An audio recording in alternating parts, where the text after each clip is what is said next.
급락 이후 이더리움이 강하게 되돌아왔습니다. 그런데 지금 이 자리, 단순 반등으로 보면 안 됩니다. 지금 이더리움은 무너지지 않고 고점권을 지키면서 다음 방향을 재고 있는 자리입니다. 추격롱도 위험하고 성급한 숏도 위험합니다. 그렇다면 지금 어디서 무엇을 봐야 할까요? 오늘 1시간봉과 15분봉 구조를 함께 짚어드리겠습니다. 안녕하세요, 트레이더 A입니다. 지금 이더리움 1시간봉은 비트코인 흐름과 같이 반등을 따라가고 있지만 단순히 비트코인 뒤만 따라가는 약한 움직임은 아닙니다. 오히려 하락 이후 회복 속도만 놓고 보면 이더리움이 꽤 빠르게 중심 가격대를 되찾아왔고 현재 2120달러 위에서 버티는 모습은 단기 강도가 살아있다고 볼 수 있습니다. 왜 이게 중요할까요? 대부분 여기서 많이 올랐으니까 이제 바로 숏이라고 생각합니다.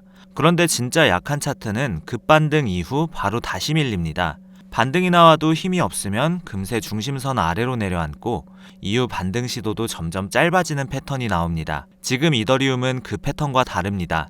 강한 반등 이후에도 2100달러 위를 지키면서 고점권 횡보를 만들고 있습니다. 이건 단순 반등이라기보다 시장이 다시 위를 볼 수 있는지 확인하는 구간입니다. 현재 구조는 하락 전환보다는 상승 회복 후 눌림 횡보에 가깝습니다. 고점권에서 빠지지 않고 횡보로 에너지를 쌓는 구간은 이후 방향이 정해졌을 때 움직임의 크기도 커지는 경향이 있습니다. 그래서 지금은 방향을 미리 예단하기보다 신호가 나왔을 때 따라가는 준비를 하는 게 먼저입니다. 차트 구조를 확인했다면 보조 지표도 함께 짚어봐야 합니다. RSI는 60선 위에서 버티고 있고 MACD도 골든크로스 이후 양의 흐름을 유지하고 있습니다. 지표 측면에서는 아직 상승 에너지가 꺾이지 않은 상태입니다. RSI 60선은 상승 추세에서 지지 기준선 역할을 하고 하락 추세에서는 반등을 막는 저항 역할을 합니다. 지금 이더리움이 이 선 위를 지키고 있다는 건 단기 상승 추세의 성격이 유지되고 있다는 의미입니다. 다만 거래량은 급등 캔들 이후 줄어들고 있기 때문에 지금은 힘이 계속 폭발하는 자리라기보다 상단 저항 앞에서 물량을 소화하는 자리로 봐야 합니다. 지금은 이 눌림이 단순한 호흡 조절인지 아니면 진짜 힘이 빠지는 신호인지를 확인하는 시간입니다. 이더리움 단독으로 보는 것만큼 중요한 게 비트코인과의 상대적 흐름입니다. 비트코인과 비교하면 이더리움은 현재 중립 이상 약간 강한 편입니다. 비트코인이 상단 저항에서 방향을 고민하는 동안 이더리움도 비슷하게 멈춰 있지만 1시간봉 기준 회복 탄력이 나쁘지 않습니다. 알트코인은 보통 비트코인보다 반응이 늦습니다. 그런데 이더리움이 어떤 구간에서 오히려 더 빠르게 반응한다면 이건 이더리움 자체의 수요가 살아있다는 신호로 볼 수 있습니다. 특히 비트코인이 77K를 다시 두드릴 때 이더리움이 먼저 2140달러를 돌파한다면 이건 선행 움직임으로 해석할 수 있습니다. 반대로 비트코인이 76K 아래로 밀리면 이더리움도 2100달러 지지 테스트가 나올 가능성이 큽니다. 기관 수급 느낌이 있느냐를 보면 급락 이후 강한 거래량으로 되돌림이 나온 점은 긍정적입니다. 하지만 진짜 기관성 수급이라고 확정하려면 2140달러 위에서 거래량이 다시 붙고 눌림 때 2120달러 아래로 쉽게 안 밀리는 모습을 봐야 합니다.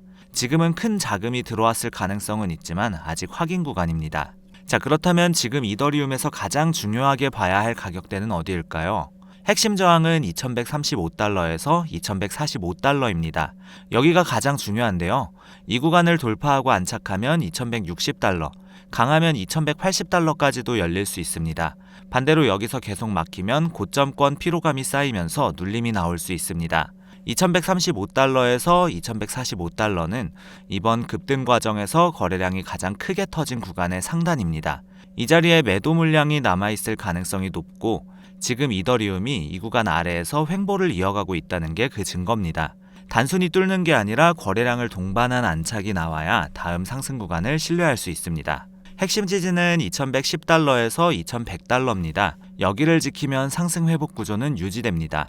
하지만 2100달러가 깨지면 단순히 눌림이 아니라 상승 실패 흐름으로 바뀔 수 있고 그 아래는 2080달러까지 열어둬야 합니다. 2060달러 아래로 밀리면 다시 숏 우세 구조로 전환될 가능성이 커집니다. 이더리움은 급락 이후 강하게 회복했고 현재는 상승 회복 후 고점권 횡보 구간입니다. 이 큰 흐름을 먼저 머릿속에 새기고 다음 구간으로 넘어가겠습니다.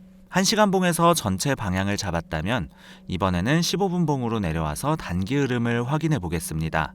지금 이더리움 15분봉은 비트코인 흐름을 따라가고는 있지만 단순히 비트코인이 움직이니까 억지로 따라붙는 약한 알트 흐름은 아닙니다.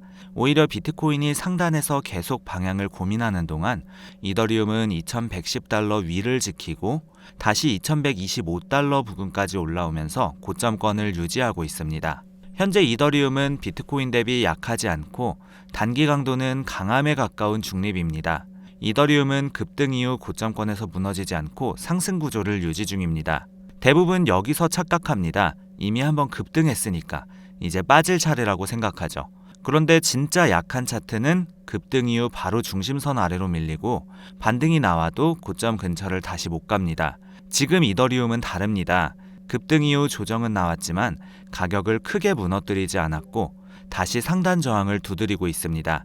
이건 아래에서 누군가 계속 받아주는 흐름, 즉 어느 정도 큰 수급이 남아있는 구조로 볼 수 있습니다. 15분봉에서 중요한 건 눌릴 때마다 어느 가격에서 받쳐주느냐입니다. 눌림의 저점이 점점 높아지는 흐름이 유지된다면 매수세가 아래를 꾸준히 지지하고 있다는 증거이고, 저점이 낮아지기 시작한다면 그때부터 방향 전환 가능성을 열어둬야 합니다. 현재 15분봉 구조는 상승 유지 후 고점권 눌림입니다. 하락 전환이라고 말하기에는 아직 이릅니다. 이평선 배열은 아직 살아있고 가격도 단기 이평 위에서 버티고 있습니다. 볼린저 밴드도 급등 이후 폭이 넓어진 상태에서 가격이 상단 근처를 다시 보는 흐름이라 시장이 완전히 식었다기보다는 에너지를 다시 모으는 구간에 가깝다고 할 수 있겠습니다. 가격이 상단 밴드를 밀고 나가지 못하고 다시 내려온다면 그 자체가 매도 압력이 살아있다는 신호로 해석해야 합니다. RSI는 다시 60선 근처로 올라오면서 힘이 살아나는 모습입니다. 과열권까지는 아니지만 매수세가 다시 붙는 흐름이고요. MACD는 아직 위에서 내려오는 흐름이지만 하락 압력이 둔화되고 있습니다. 이 둘이 동시에 방향을 위로 잡기 시작하면 단기 모멘텀 전환 신호로 볼 수 있습니다. 거래량은 급등 때 크게 터진 이후 줄어들었기 때문에 지금은 돌파 직전 에너지 축적 구간인지 아니면 고점 분배 구간인지 확인이 필요합니다. 15분봉에서 핵심 저항은 2130달러입니다. 지금 이더리움이 계속 두드리는 자리죠. 단기 기준 롱 우세지만 2130달러 돌파 확인이 필요합니다. 여기를 거래량을 동반해서 뚫고 안착하면 2145달러에서 2150달러까지 열릴 수 있습니다. 2130달러 돌파 시 2145달러에서 2150달러까지 추가 상승 가능성이 열립니다. 그 위는 직전 급등 윗꼬리 구간이라 비트코인이 같이 힘을 주면 2160달러 부근까지도 시도할 수 있습니다. 같은 저항 구간을 여러 번 두드린다는 건 양면성이 있습니다. 매수세가 꾸준히 위를 노리고 있다는 긍정적 신호이기도 하지만 그 자리에서 계속 매도 물량이 소화되고 있다는 뜻이기도 합니다. 결국 이 싸움에서 누가 이기느냐가 다음 방향을 결정합니다. 핵심 지지는 2115달러에서 2110달러입니다. 2110달러가 1차 핵심 지지이고 이 구간을 지켜주면 상승 구조는 살아 있습니다. 그 아래는 2100달러가 중요합니다. 2100달러 이탈 시 조정 압력이 커질 수 있고 깨지면 단순 눌림이 아니라 상승 실패 흐름으로 바뀔 수 있습니다. 2080달러까지도 열릴 가능성을 봐야 하겠습니다. 자, 지금 시장이 노리는 건 뭘까요? 바로 고점권에서 개미들의 조급함을 흔드는 겁니다. 올라가면 숏이 불안해지고 조금만 눌리면 롱이 불안해집니다. 세력은 이런 고점권 횡보에서 양쪽 심리를 계속 흔들면서 유동성을 가져갑니다. 세력은 이런 자리에서 양쪽 포지션을 다 털어냅니다. 그래서 지금은 방향보다 확인이 중요합니다. 단타 기준 아직은 롱 우세입니다. 하지만 지금 자리에서 무작정 추격 롱은 위험합니다.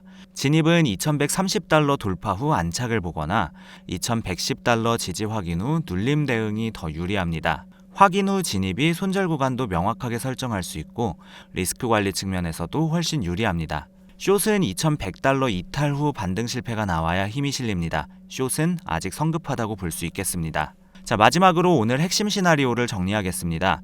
비트코인이 76K 위를 지키고 이더리움이 2130달러를 돌파하면 선행 상승 흐름, 반대로 비트코인이 밀리고 이더리움이 2100달러를 깨면 단기 눌림이 깊어질 수 있습니다.